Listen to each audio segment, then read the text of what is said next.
Welcome, ladies and gentlemen, to episode 28 of Somehow We Manage. We have joining us today Mrs. Jamie Valvano.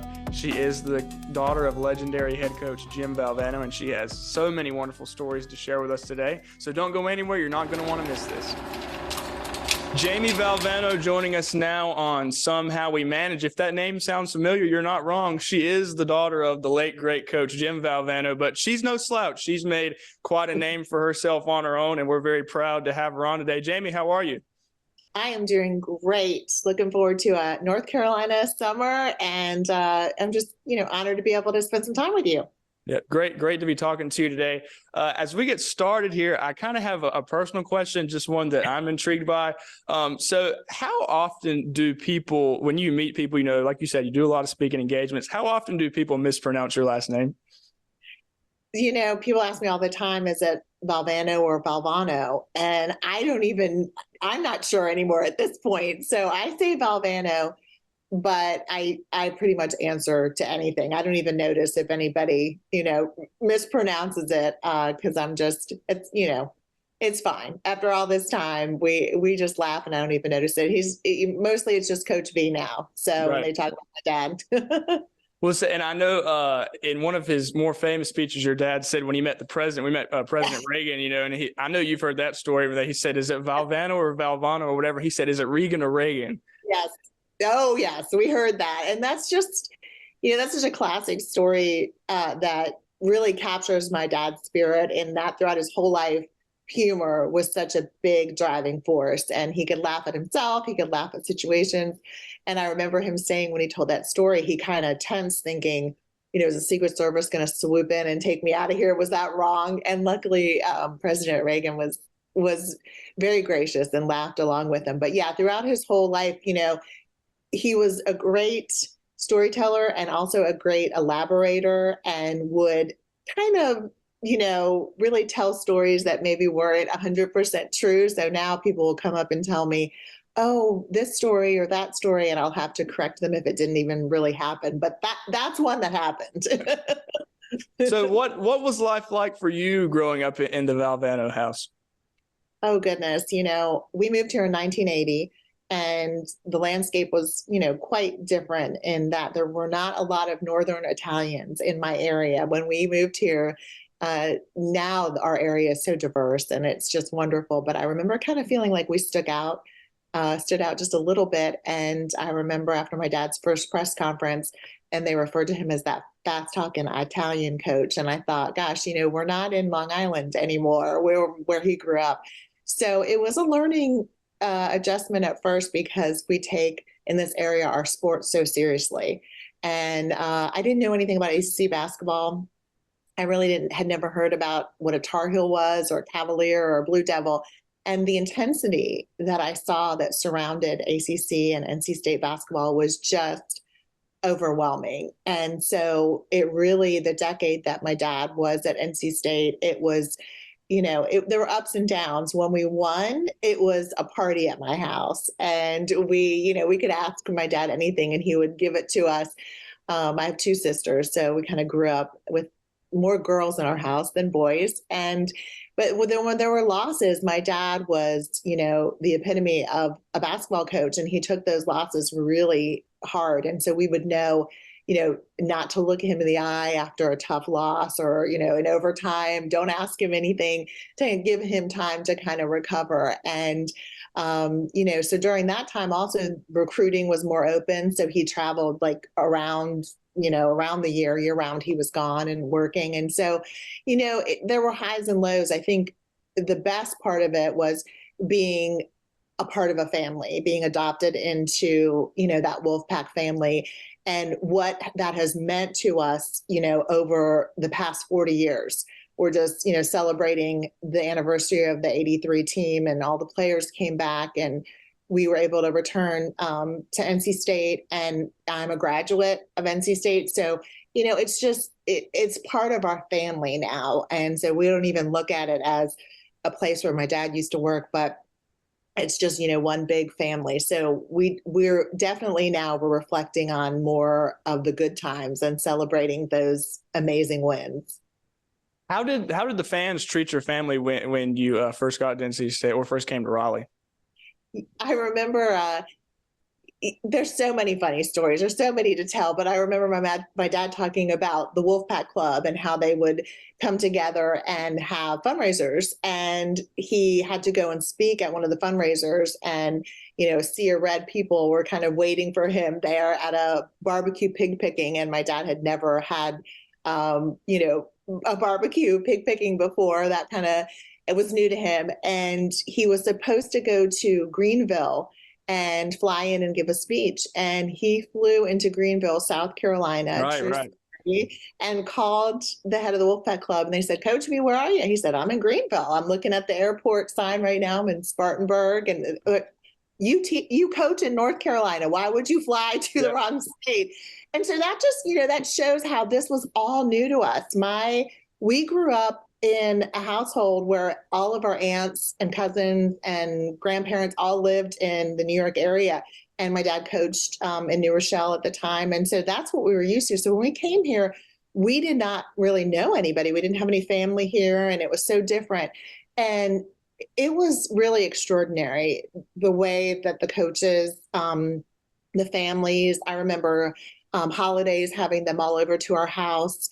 The players became, part of our family as well, and their parents. And, it was a different time in sports where most of the players would stay there all 4 years. And so you really became close to them. They would, they definitely were a part of our family growing up. And so really, I mean, the fans were amazing. I think the only thing that was probably different was because ACC basketball is so intense that I would go to Reynolds Coliseum and watch my dad, coach and his team, and I would hear the things that they would yell at the team during the game, and they yell at my dad, and that was new to me. And they were our fans that were, kind of yelling profanities at the coach and his team. And I'd look at that and think, oh my gosh, that kind of startled me as a young girl growing up watching that. But, overall, especially, when my dad was sick and since he has passed, really those fans, there's not a day that doesn't,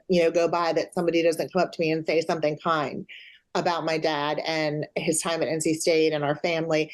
And so, we would never leave here. So again, I don't really think of them as sports fans anymore. It's kind of now we're all just like one big family in this area. And there'll be people who come up and say to me, I'm a Carolina fan or I'm a Duke fan, but I loved your dad. And they'll tell me a funny story. And so, it's just so heartwarming to grow up in this area and to still be a part of the sports world. Yeah, I want to backpedal just a second because you used the word pig picking there. So when you first moved to North Carolina, did you guys take to the food and the Southern culture well? I mean, how did that change? We early on, we actually had a beach house at Atlantic Beach near Morehead City. And our favorite place to go was the Crab Shack there. Oh gosh, it's like a landmark. And so we really did. We became, Southerners in some sense with, the area and the pig pickings and the barbecue and, the fried okra and all of that. And Yeah. yeah, growing up, we had a babysitter who, oh my gosh, she would make the best Southern, delicacies. And so I remember my dad early on, he knew nothing about cooking, but he actually created a cookbook that is no longer in print, but where he combined kind of the Northern Italian recipes that he had growing up to all of kind of the Southern food now. And so, again, a little bit of a culture shock, but I was saying y'all before, before the year was up, and I was part of the group. And so we're so embraced. It's wonderful. How big was the Italian influence on your life? Oh, wow. I mean, my dad's parents, Rocco and Angela, he had two brothers, and they grew up in a family where they were all into sports and coaching at one time. His dad was a referee and a coach. And so, I would say sports and, being Italian were those two things that we grew up with. And that, I can't remember a time when I wasn't at a basketball game and, from birth. And just family, I think, would be what I remember being at my grandmother's house and the women would be in the kitchen, cooking just like copious amounts of Italian food and the bubbling gravy and all of that.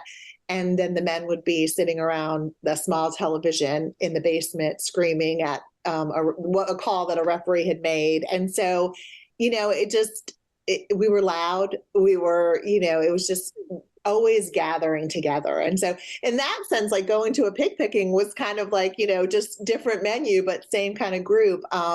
So yeah, I think that we always kind of grew up in that, especially when we first moved here in 1980, kind of feeling unique and different in some ways. Now it's just, everybody's from somewhere else. But in the beginning, it was hard. It was hard moving away from family and not having that foundation any longer. So it definitely changed us. But my grandparents would come and visit all the time. And in fact, many of our family members moved south, especially after we started the V Foundation. And it's located here, and people just fell in love with the area. And my mom said, I'll never leave. I mean, this was her home. So we definitely, when people ask me where I'm from, I say here, this is where I'm from. So you're 10 years old when he breaks through, wins the national championship, right? What do you remember most about that run that, we hear about so much now? It's amazing. I've, since watched the game many times, obviously, in the 30 for 30 special on ESPN, and I still am astounded that we won. It was, just the journey, the close games throughout the way in which we won was just so unique. And I think one of the things I remember most is my mom was very nervous at the end of games because that season it was always a nail biter. We'd go to the end. And so she would leave and stand out in the hallway with 2 minutes left to go. And she had this wolf that somebody had given her that was a kind of a pin, and she would rub it for good luck. Well, my dad was so superstitious that once we started winning, he said, you have got to go out, Pam, with 2 minutes left on every game so that we, that's why we're winning, of course. And so the actual, we were in Albuquerque with my mom and my family, and we were in the hallway when Lorenzo Charles dunked the basketball. So we didn't see the final shot. Wow. My mom and my sisters and I are out there, and, Houston was red as well. So we saw these, fans that were wearing red erupting, but we didn't know what had happened. Oh, wow. We thought it had gone into overtime. So we laugh about that because, everybody talks about the dunk and my dad running around looking for somebody to hug. And thank goodness they captured all of that on film for us to enjoy, because we were in the hallway. I was probably like eating popcorn or something because my dad had given us strict instructions that we had to leave with 2 minutes to go, no matter if we were ahead by 30 or down by 10. We had to do that. So how did you guys celebrate? I mean, I know you were young, you guys probably weren't out, popping champagne and whatnot, but how did your family celebrate after that? Oh, my dad was sick. He was always sick during the season because as the year would go on, he would just, kind of always get something. And so I remember he had a fever. He was really sick. The hotel we were staying in was filled with fans. So, of course, there was a big, just everybody was celebrating. But really, the part that I remember the most, which is so heartwarming, because, again, it was a different time. But when we came back home, that was something that I wasn't prepared for. We landed, and there were people actually on the tarmac. You could go right up to the plane, and there were just mobs of people there celebrating, holding signs and, screaming the fight song. And then as we were driving the bus to go to Reynolds Coliseum, there was a celebration there. Fans were filled there, but people were hanging off overpasses and they had signs, and it was just nothing that I mean, again, as you mentioned, I was so young. I couldn't even imagine. I could not imagine that this was happening. And I just watched my dad and the players and them celebrating together. And it was such a beautiful moment for me to see the importance of kind of having that united team, and how when good things happen in your life, you don't want to be alone. You want to be together. And so there we were with our fans, and it was just so exciting. We arrived home and somebody had like painted our garage door red and our mailbox. And so, yeah, it was crazy. So I don't even think because I was so young, I don't think I really recognized what it meant to so many people until years later, and people would share their stories of where they were and what they were going through in 83. Did you witness any of like the riot type stuff that was going on Brickyard and on Hillsborough Street and all that? I've heard stories, Oh yeah. I mean, I think I've seen pictures more than anything, but as we went to Reynolds Coliseum and we went into the arena, like you said, there had to be security around, like my dad and the players. I remember my dad was holding my little sister who was, gosh, I mean, she was really young at the time. She might have been like 5. And so, and everybody was just trying to keep everyone safe. I remember, the players just soaking it all in. I mean, to think about it, how young they were, many of them were 18, 19, 20 years old. And to think about, what they accomplished together and what the love that they were feeling, it was amazing. So yeah, I didn't, I certainly was not, since I was so young, out on Hillsborough Street celebrating, but I've heard stories about people having to leave. They flunked out of school or, left school completely to follow the team. They were students at NC State and they were like, during that whole run, we couldn't even go to class. We were just wrecked, And so they just, people really took this seriously. Yeah. So, yeah.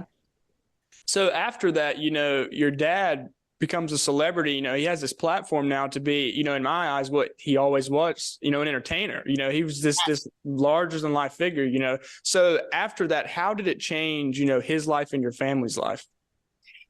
That's such an astute point for you to make because, not every basketball coach or every winning, coach becomes that kind of entertainer like you talked about. And it was something that was just natural to him. So immediately, I think the biggest thing was people would ask him, why do you do so many things? And he said, because I can. That was his response. He was insatiable about learning and growing, and he was a huge reader. He was an English major. A lot of people don't know. And so I remember one summer he read all of Shakespeare one summer, or there were so many things that he was excited about or passionate about. And so when people would ask him to do things, he would most likely say yes. And so although many of them were wonderful opportunities and they were amazing, I look back now and I just realize how, as I'm a parent now and I'm older than he is when he even passed away, I don't even know how he did it all. I don't know how he had the energy. He started to appear on talk shows like Johnny Carson and David Letterman, and he, traveled. I remember he did radio shows and he did his coach's show and he had all the responsibilities in NC State, but then he started to be a motivational speaker and he signed up with the Washington Speakers Bureau, and he would travel and speak to corporations all over the country. He wrote, he did commercials, he wrote a cookbook. He was doing the lighter side of sports and filling in and talking, to people about possibly having a show. I mean, what I think about is if he was alive now, he'd be doing a podcast. I can't imagine him with Twitter. Oh my gosh, forget it. It would be a mess. But because I think of him as being kind of like a Renaissance man, and that he was on the Cosby Show one time, and so there wasn't anything that he wouldn't try to do now, and I think that was it was amazing to watch, as somebody to stand back and look at it and say, wow, he just lived fearless, and that's what enabled him to accomplish so much. But I always tell people it came with a cost as well, because he really wasn't home very much. And I think that he thought he would have time later in his life to be a grandparent and to be, just more of a family man. And so when I speak now, I kind of talk about that balance. He was able to accomplish some amazing things in his life, but there were some things that I think at the end that I don't think he regretted anything, but I think he was sad that he didn't get to do some of the things that he so desperately wanted as well. Your mother, Pam, has said before that she felt that the investigation that happened years later at NC State contributed to his cancer. To what extent do you believe that is true?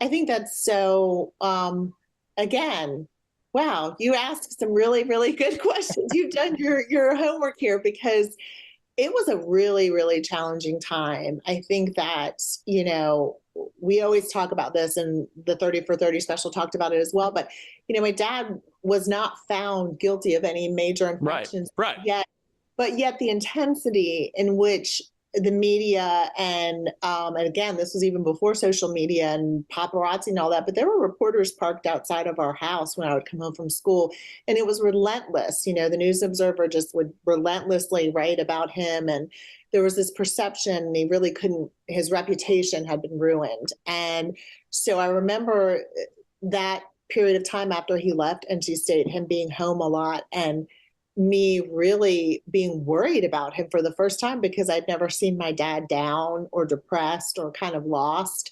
And he was so quiet and so still and just not himself. And I do think that that tragedy played a part, especially now.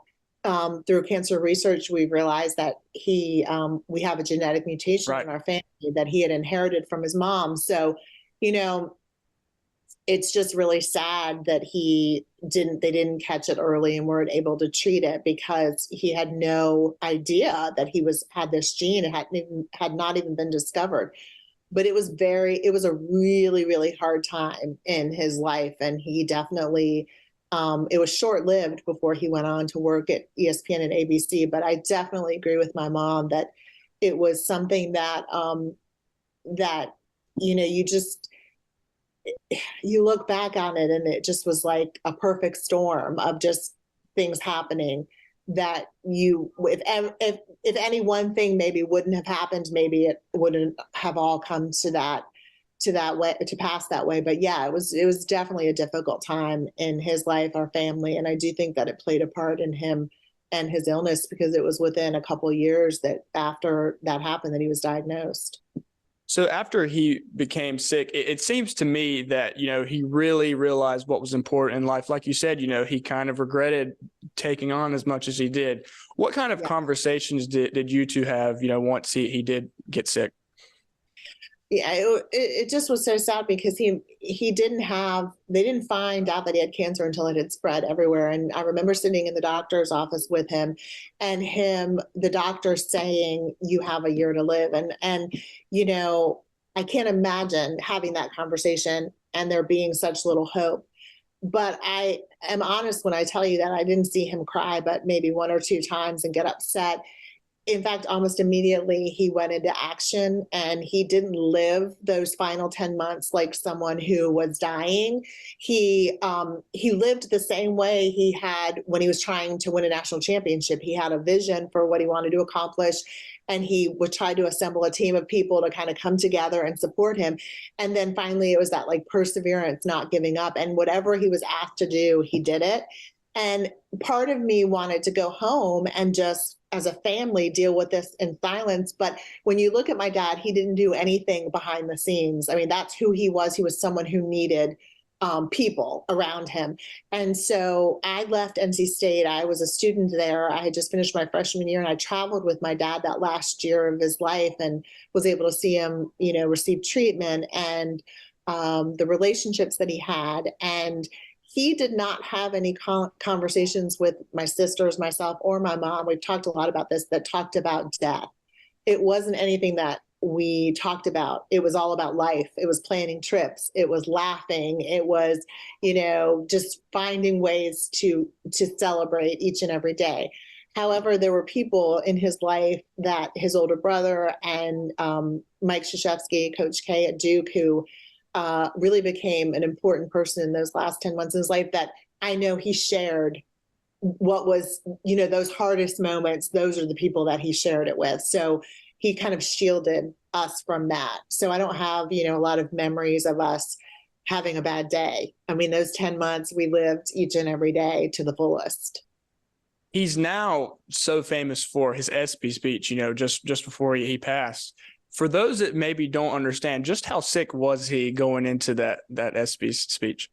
Yeah, it is remarkable. I mean, it's a miracle, because they came to him and said, "We want to bestow upon you the Arthur Ashe Courage Award, but the award ceremony is going to be in New York." And we thought, there's no way he's going to be able to make it. At that time, the tumors had actually spread all over his body, and you could actually see them, coming through his skin. I mean, that's how progressed the disease was, and it had spread into his spine, and it was very painful for him to walk. He had a morphine pump that would go in 24 hours a day. I mean, it was really difficult to see him in that much pain. And the one thing that I talk about, because, I just believe that there were so many miracles during that time, he had 3 different types of chemotherapy and he was supposed to lose his hair and he never lost his hair. And so we're like, gosh, that was some strong hair, Dad. But I really believe in my heart of hearts that, everything was set up so that he could give that final speech, including him having his hair so that he wouldn't even feel, self-conscious. But I really, going and traveling to New York, he was sick and getting sick the whole way, was in so much pain. He was in bed in the hotel when we got there. And I remember going to the actual theater and seeing that there were a steep flight of stairs he would have to climb and thinking, well, how's he going to even get up there to accept the award? And so all of that, Mike Krzyzewski and Dick Vitale helping him up the stairs, none of that was pre-planned. He had no note cards. He had not discussed with anyone what he was going to say. He'd not rehearsed. I mean, to my knowledge, he just went up there and kind of spoke from the heart. So before the ESPYs this year, this summer in July, they're doing a special 30th anniversary of that speech and kind of a behind the scenes look at how it all came together. And so I hope people will tune in and watch that, because it is absolutely astounding to think about what he did in that moment, that he kind of set aside his pain and he got up there. I don't think people knew how sick he was because he seemed to be his old self. He was joking and carrying on. And there was a moment when he sat down after he spoke. He was helped back down to his seat and my mom was on one side and I was on the other. And he leaned over and he said, "Did I do okay?" And my dad was never one to need any kind of kudos from anyone else. And we just looked at him like, wow. We didn't even know how okay he had done. We did not know what impact that speech was going to have. And it's that speech, people tell me that in colleges and universities all over the country and classes, people actually study his speech as one of, the great inspirational speeches of all time. And there are people now who only know him because that speech, they have no idea what led up to that, to get him in that place. And then, of course, when you talk about legacy and impact, I mean, Dick Vitale was the one who gave him his award. And then just this past year, Dick received the Jimmy V Perseverance Award for battling his cancer. And so when you see just all of the players and ESPN, the work that they've done and what has happened since then, I think that's when I just become speechless, because it was one thing sitting in the audience seeing my dad do that. And as a daughter, I was moved and I was touched. But now to sit back and look at the ripple effect and how other people have been impacted by it, it's unbelievable. So years later, you yourself are diagnosed with breast cancer. So, I mean, what's going through your mind? I mean, you've gone through this intense battle with your dad, and so here we are at kind of this full circle moment, and now you have cancer. What's going through your mind at that moment?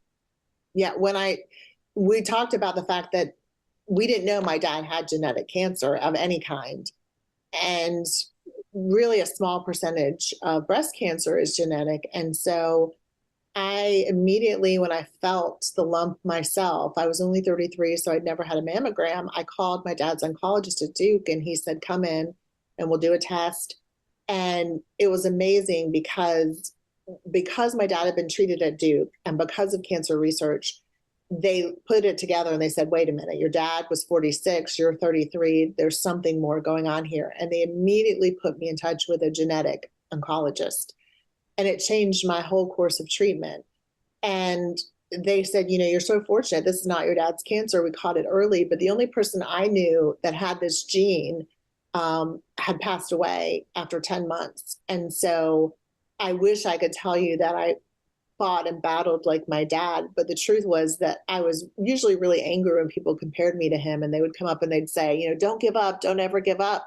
And I would look at them and just, kind of want to scream. I'm not my dad. He's one of a kind. And so I can honestly tell you that, as I went through my treatment, I was not the person who got me through that time, but it was the team that was around me. And it included a lot of the people that my dad had put in place at the V Foundation and doctors that were on our scientific review board. I mean, I was the luckiest cancer patient in the world in that I had access to all of these resources that my dad had put in place. And really, there was a moment in my treatment early on when I was sitting at the table and just had given up. I thought, this is just terrible. I can't believe I'm going through this. And I remember the words that my dad had spoken during the ESPY speech. And he'd said, without planning it at all, he said, we're starting the V Foundation. It may not save my life. It may save my children's lives. It may save Right. Yeah. someone. And I was in the audience. And that kind of just went right over my head because, I didn't think that any of his children, and he didn't know that any of us would face it.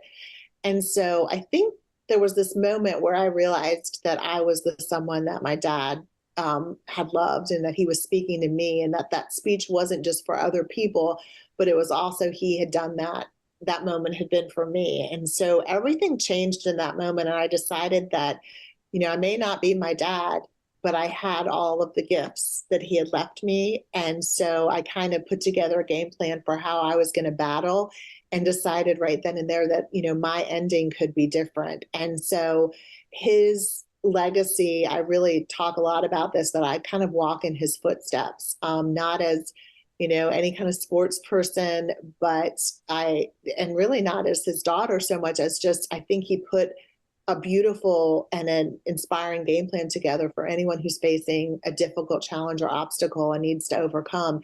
And that is, he had a vision for what he wanted to accomplish. He assembled a team of people to help him, whether he was winning a national championship or fighting terminal cancer. And then he persevered. What did he do each day? I watched him so that he did not give up. What did he need in that day?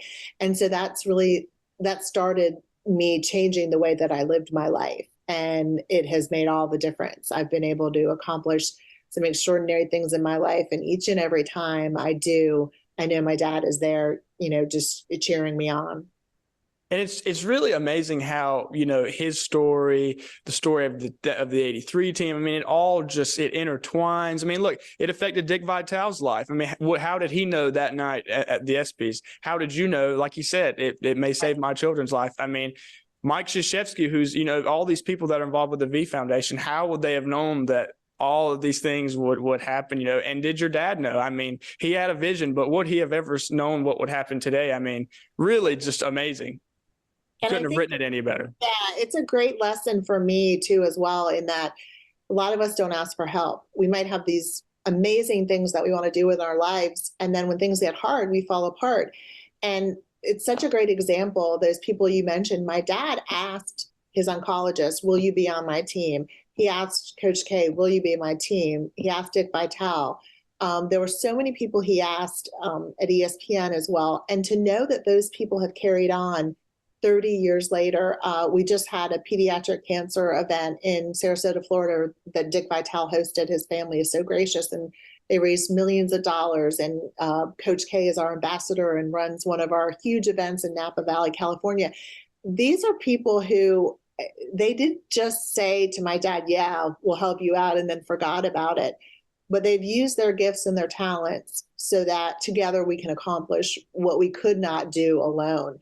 And so that's what really the V Foundation and that legacy is all about, is that it's a group of people that came together, they have a united vision, and they don't give up. And my dad started that, but it's these people who have kept it in motion. And so I often tell people when I speak, if you're facing something, look around. Who are the people that are on your team?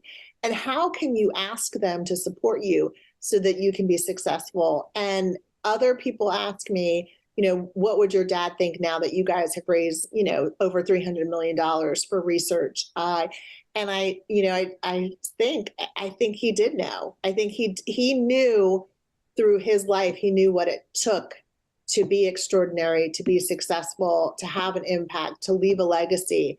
And I'm just so thankful that he used his voice before he passed away to ask these people to carry on in this fight, because it's amazing. So many people reach out to me through mail and through email and tell me how my dad touched their life. And I am just so humbled by that, because it goes so much more past just a sports personality or figure. It is amazing. It is just amazing. And he really left an example of somebody who dealt with those cutting down the nets moments the same way he dealt with some of those really lows in his life.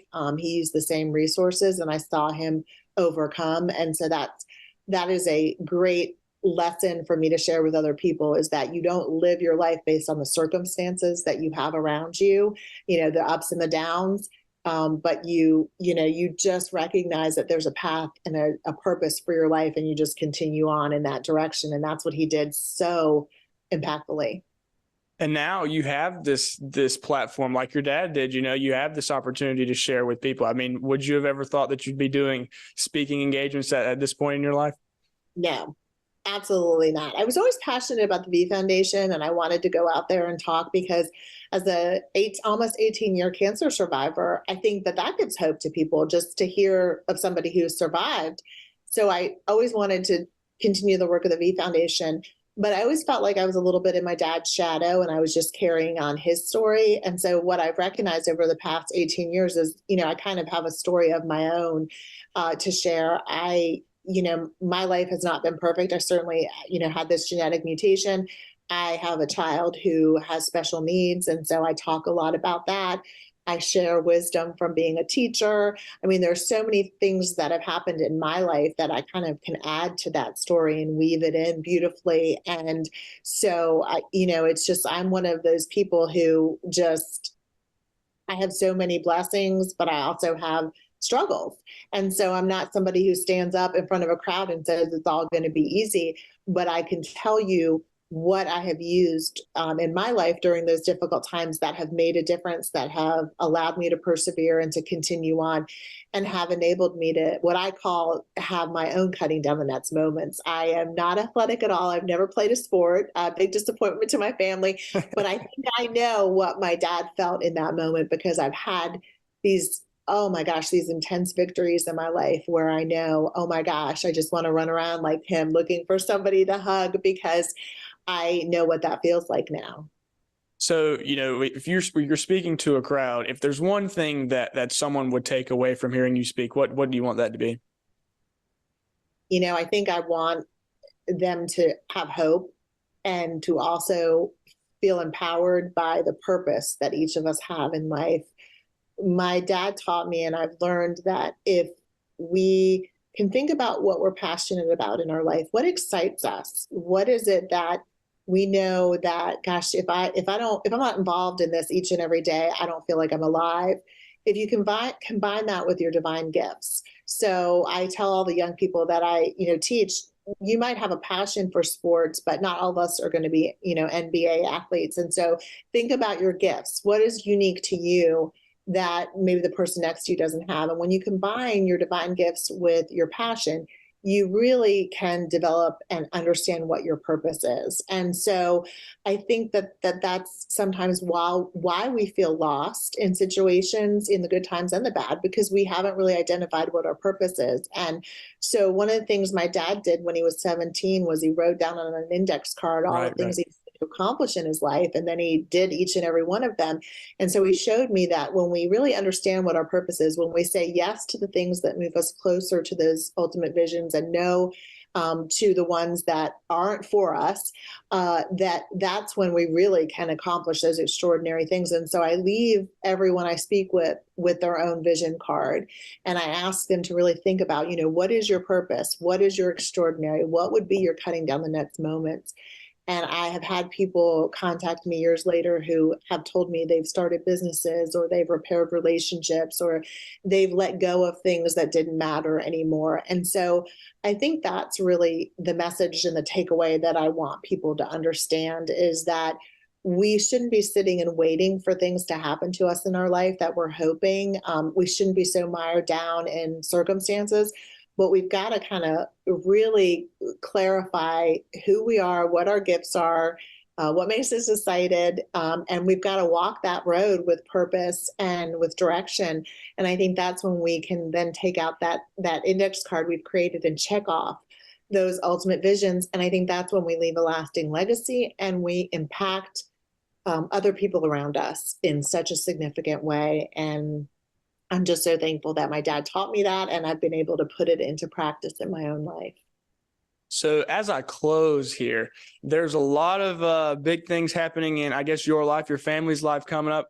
They announced last year there's a biopic being made about your dad, played by Ray Romano. I'm sure he would be very happy that he's being played by an Italian.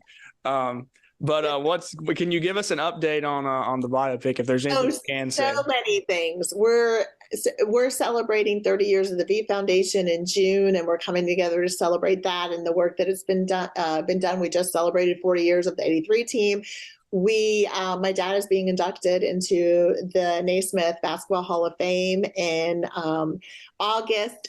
And my sisters and I are going, and we're just like, oh my gosh. I said to, my sisters the other day, my mom, like, Dad is having quite a moment right now. I don't know, the resurgence here.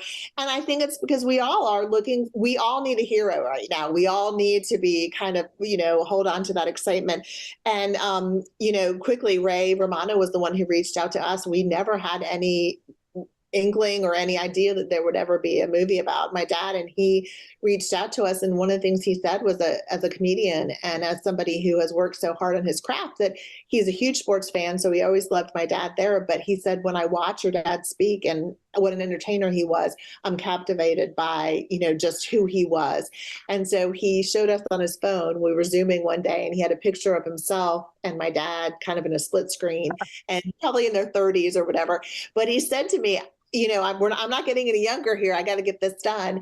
And so we are working with a writer right now. And what is really interesting is it's not just a sports movie, but it also talks about a lot of the themes and the stories that you brought up today, just about my dad facing terminal illness, and, just somebody who really had looked at his life and realized there were a lot of things he missed out on because of the choices he had made. And so it kind of forces us all to think about how we're living and what we're sacrificing. So it's a beautiful love story between my mom and dad as well. They were high school sweethearts, so that's in there. And so we're, fingers crossed, things don't move as quickly as they do in the world of sports, in entertainment. And so we're hoping that, we're going to hopefully be moving forward and hiring a director and getting, once the script is finalized. So you will know as soon as we know something, but what's the best part about it is how respectful and how wonderful they've been to the family in wanting it to be accurate and, really have my dad's essence in it. So we're really looking forward to it, and hope that I'll get to talk to you again when it comes out. And so you'll have some sort of role in this movie, or someone will be playing you, I guess. I don't think the children aren't a huge part, but right. Yeah. Everybody keeps telling me, are you going to be in the movie? And I'm like, when did you think I became an actress? No, I'm not. Maybe an extra of some they say sort. You could be a little extra. You could be in the crowd or something. Who knows? We're just so thrilled because, my dad would die to think that Ray Romano was playing him. Like, I couldn't think he would pick anybody better that has his essence and his character. And he is a great family man. And he, I think when we talked about his life, there were a lot of parallels. So I really think that I just want to be there when it comes out in the theater and just soak it all in and hope that it'll touch a lot of people that don't know who my dad is. Yeah, well, I assure you, whenever it comes out, I'll be there on opening night. I'm a big movie guy. I'm a big state guy. So I promise you I'll be there. And I'm sure whenever it does come out, you'll be doing a lot more publicity, things like this, having to talk about the movie. So maybe you can come back on and we can talk more about it when that time comes. That would be great. You certainly do your homework. So I know you'll have lots of more deep questions to challenge me. Well, this is a topic I could talk about all day for sure. But yeah, thank you so much for coming on. It's been an honor talking to you. Wish you the very best of luck moving forward. I know you'll continue to do amazing things. Thank you. You too. Another awesome guest today, Mrs. Jamie Valvano. What a great story she has. We know she'll continue to do amazing work. If you like what you heard today, folks, as always, we ask that you follow us on all social media outlets. We are on Spotify now, and we are on YouTube. And as always, we are very appreciative of those of you who join us. So thank you very much. We'll see you next week.